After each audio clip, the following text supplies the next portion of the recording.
a aussi les infestations démoniaques. Ça veut dire que c'est des esprits qui habitent et qui possèdent les lieux, les habitats, les maisons, les voitures, les choses qu'on possède. Mon frère, le combat a plusieurs dimensions et il faut prendre conscience de chacune de ces dimensions. Alors la première réalité que nous avons dit ici, c'est que le combat spirituel est subtil. Première réalité du combat spirituel, c'est que ce combat est subtil. Ce n'est pas contre un adversaire de chair et de sang que nous avons à lutter. Éphésiens 6:12 nous parle de cela. Nous n'avons pas lutté contre la chair et le sang. Deuxième réalité, le diable a été dépouillé, nous l'avons dit, de sa force par le sacrifice de Jésus-Christ. Et Colossiens 2, verset 15, nous dit, il a dépouillé les dominations, les autorités, et les a livrées publiquement en spectacle, en triomphant d'elles par la croix. Ce qui veut dire que Jésus a accompli une œuvre parfaite, mais notre adversaire est résistant. Numéro 3, troisième réalité, les enfants de Dieu ont le pouvoir sur l'adversaire. Et Marc 16, verset 17 nous dit que voici, je vous ai donné le pouvoir de marcher sur les serpents et scorpions. Quatrième réalité, l'adversaire utilise l'ignorance des hommes, obscurcit leur intelligence. Éphésiens 4, verset 20. Ce qui veut dire qu'il se rassure toujours que nous restons et nous demeurons dans l'ignorance totale pour pouvoir agir. Il se sert de l'ignorance. Cinquième clé, ou cinquième réalité du combat spirituel, le chrétien donc doit résister. Et pour résister, il doit comprendre le mécanisme des armes spirituelles. Avant d'entrer dans les armes spirituelles, on va juste gaucher, juste parce que le temps nous tient à la gorge. Il faut bien comprendre une chose, c'est que les sphères d'influence de l'adversaire ne se limitent pas à nos pensées, notre âme et notre corps. Mais aussi, il agit dans l'environnement. Et nous avons vu la dernière fois qu'il y a 3 cieux. L'apôtre Paul nous parlait du 3e ciel qui fut ravi jusqu'au 3e ciel. Donc il y a un premier ciel, il y a un second ciel et il y a un 3e ciel. Ce qui veut dire que son domaine d'influence aussi s'établit d'abord sur terre et dans le royaume des hommes sur terre. Mais aussi il agit au premier ciel et au 2e ciel. Il y a donc des entités qui habitent chacun de ces cieux, on va dire. Alors lorsque tu pries contre un esprit qui dérange ta famille, il faut savoir à quelle entité tu as à faire. Lorsque tu pries et que cette entité vient du 2e ciel, il faut savoir que plus on monte dans le ciel, dans l'esprit, plus le combat est rude et les entités sont plus puissantes. Nous verrons qu'il y a une hiérarchie dans ce monde-là. Le diable est organisé et copie tout selon l'ordre même que Dieu a établi. Bien aimé, il faut savoir faire la différence entre une domination et une principauté. Il faut savoir ce que c'est qu'un esprit méchant habitant les lieux célestes. C'est une entité qui habite quelque part. Et quand tu pries, tu sais que si tu as affaire à ce genre d'esprit, quand tu le déclares, l'esprit s'en va. Ce n'est pas un hasard. Il faut connaître ces choses et ces réalités spirituelles. On est parfois bloqué. Problème de finances, problème de santé. Mais quelle entité est en train d'agir? Il faut savoir à quel niveau se trouve l'influence et comment gérer cela au nom de Jésus-Christ. Bien aimé, 1 Corinthiens chapitre 6 nous parle très bien de cela. Il nous dit au verset 12, car nous n'avons pas lutté contre la chair et le sang, mais contre les dominations, contre les autorités, contre les princes de ce monde des ténèbres, contre les esprits méchants dans les lieux célestes. Voilà la hiérarchie qui nous a été donnée. Nous verrons un enseignement où nous allons parler en profondeur de des spécificités de chacun de ces esprits et comment effectivement prendre autorité sur chacun d'entre eux et quelle activité avoir pour pouvoir être totalement libéré. Par exemple, les dominations sont des entités qui gèrent les nations, qui gèrent les peuples. Ça, c'est juste en guise d'information. C'est-à-dire que lorsque tu as des problèmes générationnels, des familles qui depuis tant d'années sont dans des liens ancestraux, des mauvais liens, c'est des dominations dont il est question. Tu vois une famille où il y a tout le monde, elle fait l'école mais personne ne travaille. C'est un lien, c'est un démon familier. Alléluia, qui gère la famille depuis des générations en génération, qui agit. Tu vois des familles où des personnes meurent avant leur temps. Tu vois des familles où malheureusement les personnes n'arrivent pas à prospérer dans ce qu'ils accomplissent. Bien aimé, il y a parfois des démons qui agissent et qui œuvrent, et c'est là qu'on appelle les dominations, qui poussent toujours les hommes dans les cultures, à aller adorer des entités, les crânes, aller adorer des divinités. C'est ces démons-là qui sont derrière toutes ces adorations que les hommes donnent aux différents éléments de la nature. Parfois, c'est le dieu de l'eau, parfois c'est le dieu de la terre, les dieux du soleil, les dieux des forêts. Toutes ces entités-là sont adorées, mais en fait, c'est au diable qu'on fait l'adoration, ils sans même qu'ils le sachent. Ils adorent et ils immolent des bêtes pour la gloire du prince de ce monde. Bien aimé, que cela ne soit pas notre partage au nom de Jésus-Christ. Pour poursuivre, nous allons parler d'une arme spirituelle. On va commencer déjà un peu à entrer dans les armes spirituelles, car pour toute bataille, il faut aussi avoir les armes. C'est important. Demande à ton voisin, peux-tu aller en guerre sans ton arme? Peux-tu livrer une bataille sans avoir les armes qu'il faut pour livrer la bataille? Je crois que ça relève de possible. Mais demande à quelqu'un, connais-tu les armes qu'il faut pour lutter, pour résister au diable? As-tu reçu ces armes-là? T'es-tu revêtu de chacune de ces armes-là pour mener un combat victorieux? Alors tout le temps, on m'a encore tapé, j'ai reçu une flèche. J'ai encore été bousculé ici. Ça ne va pas ma voiture. L'ennemi est tout derrière moi. Mais le problème, c'est que tu es dans une bataille et tu n'as aucune arme. Tu ne sais pas comment le combat se passe. Le combat a des règles, des principes qu'il faut respecter. Si tu veux mener une bataille et remporter la bataille efficacement, tu dois savoir comment ça se passe. Éphésiens chapitre 6 au verset 10 nous dit les armes spirituelles du chrétien. Tu rendras méditer cela à la maison. Il dit au reste, fortifiez-vous dans le Seigneur et par sa force toute puissante. Ça commence au verset 10. Au reste, l'apôtre Paul parle. Fortifiez-vous dans le Seigneur et par sa force toute puissante. Bien-aimés, il n'y a aucune bataille spirituelle qu'on remporte sans l'aide du Seigneur. Pour mener une bataille, il faut d'abord se fortifier dans le Seigneur. Se ressourcer et prendre le Seigneur comme son appui, son soutien, son aide, son rocher. Mon frère, tu ne batailles pas parce que tu es trop fort. Tu batailles parce que celui qui est en toi est plus grand que celui qui est dans le monde. Et c'est pour cela que tu seras toujours et toujours victorieux. Tout commence parce que tu te fortifies. Fortifie-toi d'abord dans le Seigneur et par sa force toute puissante. Avant toute bataille spirituelle, mets d'abord les genoux au sol et dis Seigneur, je te rends grâce parce que le pouvoir ne vient pas de moi, mais il vient de toi. Toute bataille commence d'abord par rendre la gloire à Dieu, à celui qui est le pourvoyeur, à celui à qui appartient tous les dons spirituels que nous avons. C'est lui qui nous procure les armes. Nous sommes simplement des soldats. Comme dans une armée au gouvernement, les militaires ont les armes, mais ça provient du gouvernement. Fortifie-toi d'abord. Et rends numéro 1 d'abord grâce à Dieu pour sa force. Seigneur, c'est toi qui me donnes la force de résister. C'est toi qui me donnes la force dans toutes les batailles et les combats. Si l'Éternel n'est avec toi, bien-aimé, tu ne peux pas t'en sortir. Sans qu'il faut qu'il soit à tes côtés. Et dis avec moi, Jésus est de mon côté. Dis le plus fort, Jésus est de mon côté. Mon Père est de mon côté. Dans chaque bataille, il est à mes côtés. Il me soutient par sa main puissante. Toute puissante. Numéro 2, au verset 11, Éphésiens chapitre 6. Par la suite, il dit, revêtez-vous de toutes les armes de Dieu afin de tenir ferme contre les ruses du diable. Bien-aimé dans le Seigneur, il dit, revêtez-vous de toutes les armes de Dieu. Ici, là, la Bible ne nous dit pas que Dieu nous revêtit. Tu dois toi-même te revêtir. Les armes sont disponibles. Mais il faut que toi-même, tu étendes la main et tu prennes l'arme pour la bataille et pour le combat. Dieu ne mettra jamais une arme dans tes mains. Lorsque David devait lutter contre Goliath, affronter Goliath, il est d'abord allé auprès du roi Saül qui lui a donné son armure. Bien aimé, le roi Saül a donné son armure, sa cuirasse, son épée. Et la Bible déclare que David n'y était pas accommodé. Il n'avait pas pour habitude de combattre avec une telle armure. Alors mon ami, mon frère, ma soeur, combat avec une armure que tu connais et que tu maîtrises. Ne te lève pas un beau jour, Satan sort, que le diable quitte ma maison. Tu n'as aucune arme, tu ne sais même pas comment ça se passe. Ici, la Bible est formelle. Revêtons, nous dit avec moi, je me revêt de toutes les armes de Dieu. Ces armes ne t'appartiennent pas. Le meilleur moyen pour que Dieu te retire même ces armes-là, si tu t'amuses, c'est quand tu commences à t'approprier le mérite et prendre la gloire qui est due à ton Seigneur. Revêt-toi. Toi-même, bats-toi pour les posséder. Et pour obtenir cela, par son sacrifice à la croix, Jésus a rendu, tout est à présent disponible. Les armes sont disponibles, dit là quelqu'un. Les armes spirituelles, les armes de Dieu sont disponibles. Mais n'attends pas que Dieu vienne mettre ça sur toi. Prends les armes. Habille-toi toi-même. Revêt-toi de ces armes toi-même. Voilà ce que le Seigneur attend. Mais nous, les chrétiens, nous attendons que tout nous soit donné. Comment on a reçu les dons spirituels gratuitement, on recevra aussi les armes spirituelles gratuitement. Il dit, revêtez-vous de toutes les armes de Dieu. C'est une action. Ça vient de toi-même. Tu ne veux pas les armes, tant pis, sois désarmé. Chaque fois que le diable arrive, moins de tempête, boum, tu es au sol.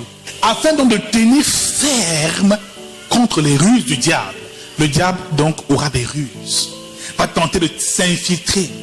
Le but, ce n'est pas que nous le combattons pour rien. Arrêtez, nous ne combattons même pas l'adversaire. C'est lui qui nous combat. Et nous, nous devons résister. Résister afin de garder tout ce que nous avons reçu comme grâce de Dieu. Le sacrifice de Jésus, notre vie éternelle, notre vie de sainteté. Il s'attaque à tous ces volets-là. Notre foi en Dieu. Ce qu'il veut, c'est que nous perdions toutes ces choses-là. Il passe par la ruse et vient nous tenter de bien des manières, à nous de résister. On va un peu plus loin, au verset 13. C'est pourquoi prenez toutes les armes de Dieu, afin de pouvoir résister dans le mauvais jour et tenir ferme après avoir tout surmonté. Au verset 14. Tenez donc ferme, ayez à vos reins la vérité pour ceinture. Première arme, la ceinture de la vérité. C'est comme l'image d'un soldat romain. Jésus commence par la ceinture. Il ne commence pas par les lances. Donc ces armes-là, il les a conçues pour qu'elles soient prioritairement des armes de protection. Ce sont donc des armes défensives. Et il y a seulement une seule arme offensive, qu'est l'épée de la parole. Nous ferons la différence tout à l'heure. Parce que la ceinture, c'est pour te protéger de quelque chose. La cuirasse de la justice, c'est pour te protéger de quelque chose. Le casque du salut, c'est pour te protéger. Les chaussures, c'est pour te protéger. Mais il n'y a que l'épée qui te permet d'attaquer. Ce qui veut dire qu'en réalité, le chrétien est conçu pour se protéger et pour résister aux manœuvres du diable. Tu n'es pas né pour attaquer le diable partout. Tu veux seulement tuer le diable, le feu partout. Non, c'est pas ça ton rôle. Tu résistes lorsque l'oppression arrive. Et quand il le faut, tu déclares la parole est une épée à double tranchant. L'épée de l'esprit. Que la parole de Dieu doit agir. Et c'est ça la lance que tu as. Mon frère, il commence par la ceinture. Dans l'armure que représente la ceinture. Dans le vêtement que tu portes que représente la ceinture. C'est la ceinture qui porte l'armure. C'est ta ceinture qui porte ton vêtement, celui que tu portes. Si on retire la ceinture, tes vêtements vont tomber. La ceinture donc est le soutien de toute l'armure. Premièrement, est la vérité pour ceinture. Ayez à vos reins la vérité pour ceinture. Que la base de tout votre combat soit, numéro 1, la vérité. Tout commence par la vérité. Il n'y a aucune bataille sans, au départ, la vérité comme fondation. La vérité, c'est la connaissance de l'évangile de Jésus-Christ. La vérité, c'est la connaissance parfaite de l'évangile de Jésus-Christ. Car il dit, vous connaissez la vérité vous affranchira. C'est la connaissance parfaite de l'évangile de Christ. La vérité, c'est donc cette connaissance que nous recevons. Alors, marcher dans la vérité, c'est vivre et mener une vie en accord avec la parole de Dieu.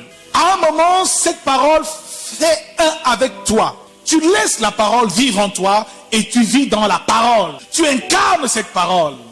Tu incarnes la vérité. Bien-aimé, c'est la première protection pendant le combat spirituel.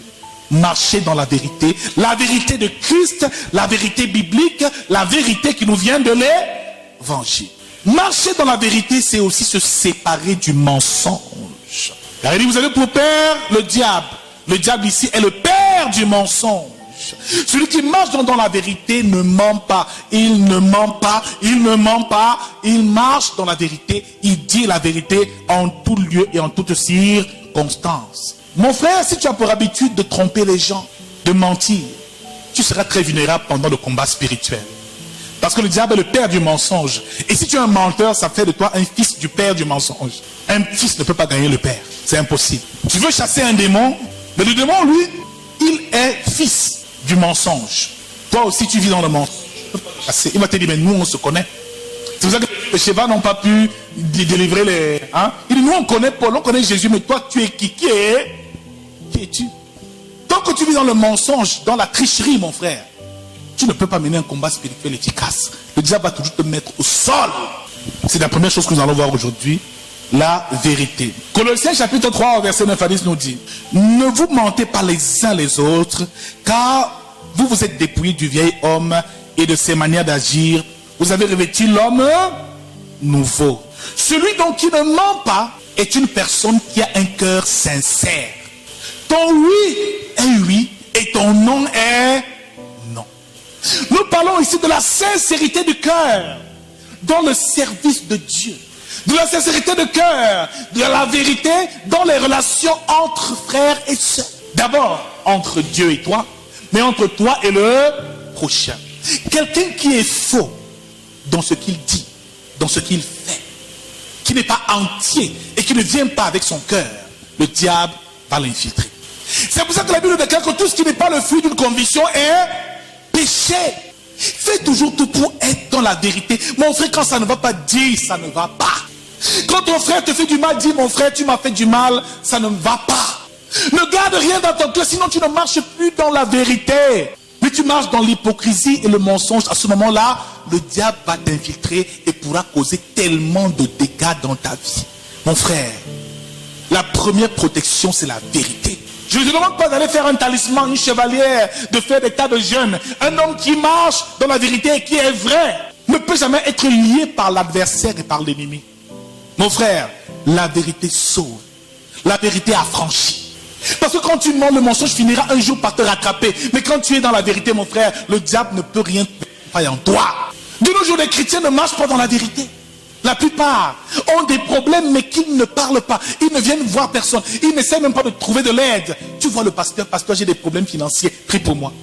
Pasteur, je veux me marier. Tu ne dis pas que tu aimes l'impudicité. Tu ne dis pas que tu aimes tu fais les adultères. Tu ne dis pas que tu commets la fornication. Tu ne parles pas de ton péché, mais tu parles des choses et des bénédictions que tu veux obtenir. Mon frère, c'est le mensonge. Quand tu viens à Dieu, viens avec tout, déverse tout, débat tout, et mets ce péché au pied de la croix. Cloue-le, frère. Pour être délivré de cela, tu dois parler.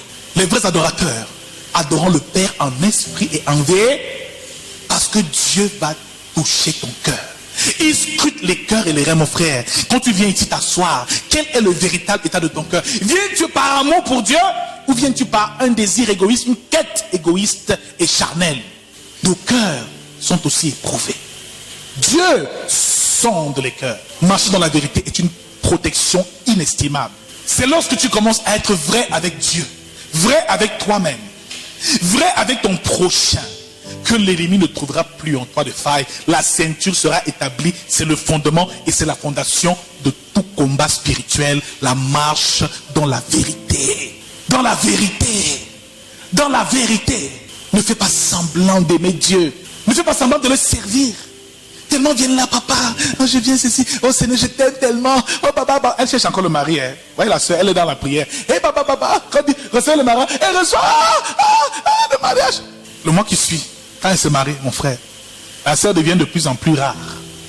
De plus en plus rare. Et un jour, elle est en train de passer en route. Mais ma fille, qu'est-ce que tu deviens? Papa, je ne vous ai pas oublié. C'est que le mari, là, vraiment, il m'occupe tellement. Mais je suis avec vous en esprit. Tu es avec nous en quoi, hein? Dis, on ne te veut pas en esprit, mon frère.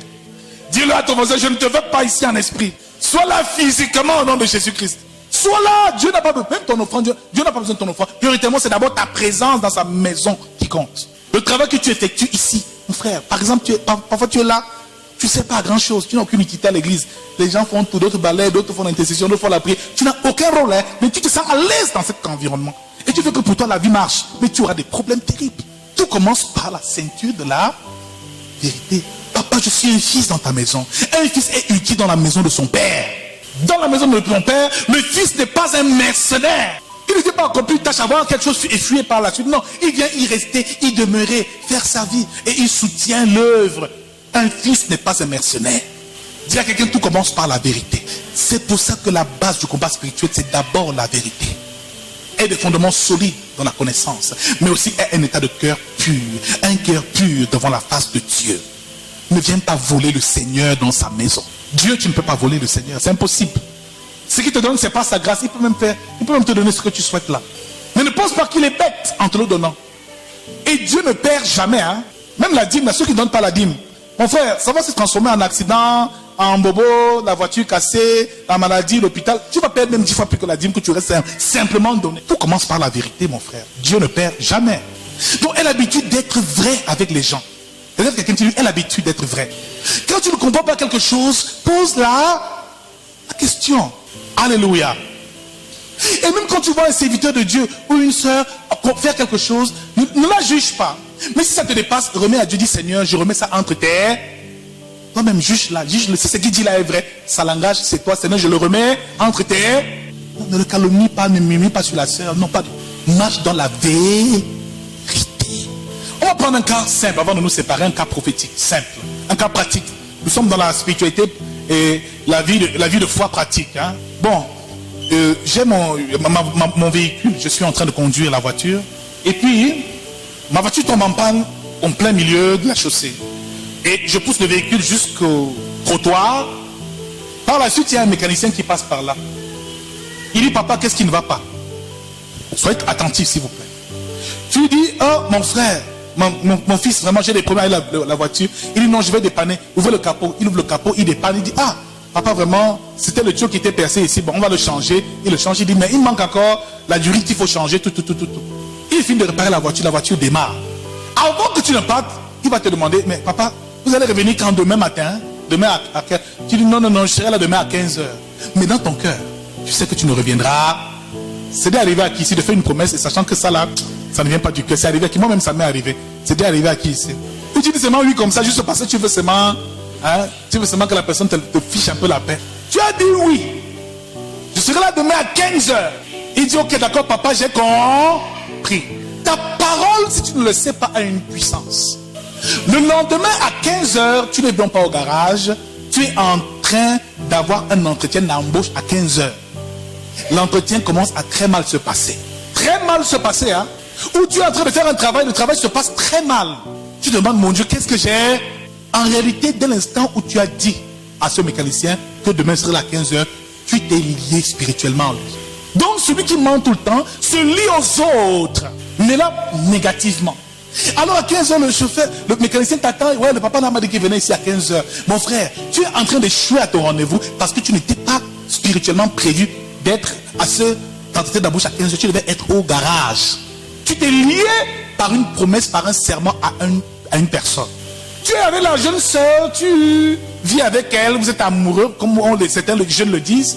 Elle dit, tu vas m'épouser. Oui, tu vas m'épouser. Je suis ta femme. Oui, tu es ma femme. On va s'aimer, oui, on va s'aimer. Jusqu'à la mort. Oui, jusqu'à la mort. Il n'y a rien. Il y a même quoi? Oui, jusqu'à la mort, ma chérie. Vous vous séparez, la jeunesse finie, tu grandis. Maintenant, l'âge est venu pour te marier. Le mari ne vient parce que tu t'étais déjà lié avec quelqu'un, à quelqu'un.